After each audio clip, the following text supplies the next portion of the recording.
Ushirikiano baina yetu sisi kama JOUTA na mfuko wetu wa fidia wafanyakazi wa WCF. Lakini vile vile nichukue fursa hii kupongeza TUCTA. Sisi ni wanachama wapya wa TUCTA, lakini vile vile naomba nitumie fursa hii kuishukuru serikali kwa sababu imetupa ushirikiano mkubwa toka tumejiunga na TUCTA. Kumekuwa na changamoto kubwa ya waandishi wa habari kutokuwa na mikataba ya kazi. Mheshimiwa Rais, zaidi ya 80% ya waandishi wa habari Tanzania hawana mikataba ya ajira. Wengi wanafanya kazi kwa kujitolea au wanalipwa kutokana na habari ambazo wanaandika. Lakini kibaya zaidi, kuna wafanyakazi humu wanafanya kazi vyombo vikubwa kabisa ambavyo tulitegemea wawe mfano kutoa ajira, lakini mtu kafanya kazi miaka 10, miaka 20, wengine mpaka 30, lakini mpaka leo watu hawa hawana ajira za kudumu. Kwa hiyo tunaamini kwa ushirikiano ambao tunao TUCTA na sasa hivi na serikali, tunakwenda kutatua baadhi ya kero za wanahabari hapa Tanzania. Tumekuwa na mazungumzo na waziri wa kazi kupitia ofisi ya waziri mkuu kupitia waziri wake wa kazi.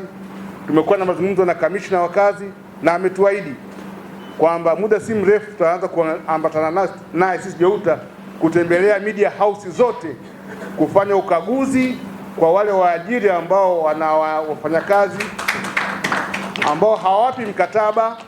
Mkurugenzi na ndugu zangu viongozi, mwaka jana tulifanya mwezi wa 10 tulifanya mkutano mkubwa sana hapa wa shirikisho la vyama vya wafanyakazi Afrika, inaitwa OATU.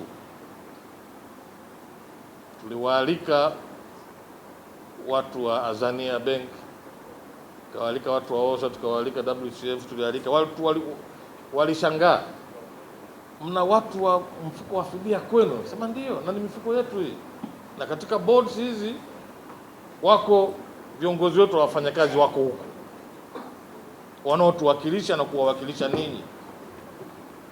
Ukienda OSHA ambayo na bodi yao nafikiri nazinduliwa leo somewhere na mheshimiwa waziri, wako viongozi kutoka kwenye vyama vya wafanyakazi. Ukienda NSSF the same, ukienda PSSSF the same. Kwa tambueni kabisa WCF ni mfuko wa fidia kwa wafanyakazi wanapopata majanga ya aina yoyote haya yanayoleta madhara, akiwa wapi? Kazini. Ni kweli usipofikiria kwa haraka unaweza kudhani hii ikoje. Mimi juzi nilikuwa kwenye Mei Mosi pale Njombe, nikakutana na mtumishi, ni mwalimu yule aliyepata ajali akitokea kazini. No, aliitwa kazini siku ya weekend, alikuwa anasimamia miradi fulani. Kumbuka ni afisa gani, nafikiri mwalimu. Lakini wakati anaenda akapata ajali, si mnaelewa? Akipata ajali anahudumiwa na nani? Si WCF, si ndio? Amepata ajali akiwa anaenda kazini na akavunjika mguu. Nimemwona pale nikashangaa. Nikasema hii elimu nikipata fursa nitaenda kuwaambia wengine, na sijaambia mtu yeyote.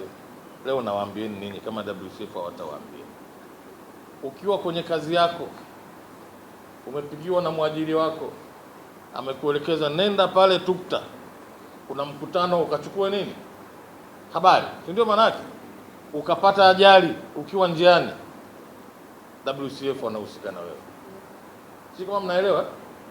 Baada ya ajali na wakati mwingine hata baada ya ajali unaendelea kuhudumiwa. Mengine in detail utaambiwa na wao wenyewe.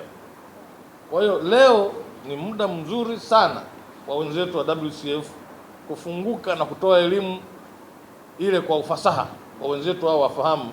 Sio lazima uvunjwe mkono na mashine, si ndio? Ndio ukatibiwe. Lakini kuna mwingine aliwahi kupata madhara. Hiyo kesi nilisoma nikiwa shuleni. Anakwenda kustaafu, ndio anakuja kugundulika mgongo umepata madhara, na hospitali wakaenda kujustify huyu mtu amepata madhara kwa sababu alikuwa anafundisha, anaandika kwa muda mrefu kazi zake za kusimama. Ikagundulika hilo ni tatizo lililotokana na nini? Na kazi. Si mnanielewa? Yako mambo mengi ambayo mnaweza mkanufaika nayo kwa wenzetu wa mfuko wa WCF. Na sisi tunasema tume underutilize shughuli za WCF kwa sababu hatufahamu kama wapo, na wengine wengi wamepata shida huko nje, hawajui kama WCF inahusika nao. Si kama mnanielewa vizuri. Taarifa kwa wafanyakazi wengine kwamba jamani, serikali imetuwekea mfuko wa fidia kwa wafanyakazi. Mfanyakazi asiumie wala asiugue alafu akabaki na taarifa yake au asipate fidia kutoka serikalini, kwa maana serikali inahakikisha kwamba utapata fidia yako ukiumia au kuugua kutokana na kazi. Maanake hakuna chama chote katika vyama 16, hakuna chama kilichofanya hivi. Ni chama cha kwanza hiki hapa. Hata sisi chama ambacho tunasema chama kikubwa hatujafanya. Hata chama cha Mheshimiwa Rais Tarugu, chama kikubwa, hakijafanya. Tumeseminishwa sisi viongozi tu. Kwa hiyo ni bahati iliyoje, wao viongozi wangekuwa binafsi, wangaita tu viongozi wa matawi na nani wangekuja. Leo tunaona humu na wale wanachama wa kawaida ambao ndio wenye nini? Wenye chama. Baada ya kusema hayo, Mheshimiwa Rais, naomba nikukabidhi mbele ya Mwenyezi Mungu ili kinywa chako kikawa kina busara na hekima. Haya yote aliyoweza na Jouta akawa na nini? Yanatija. Asanteni sana.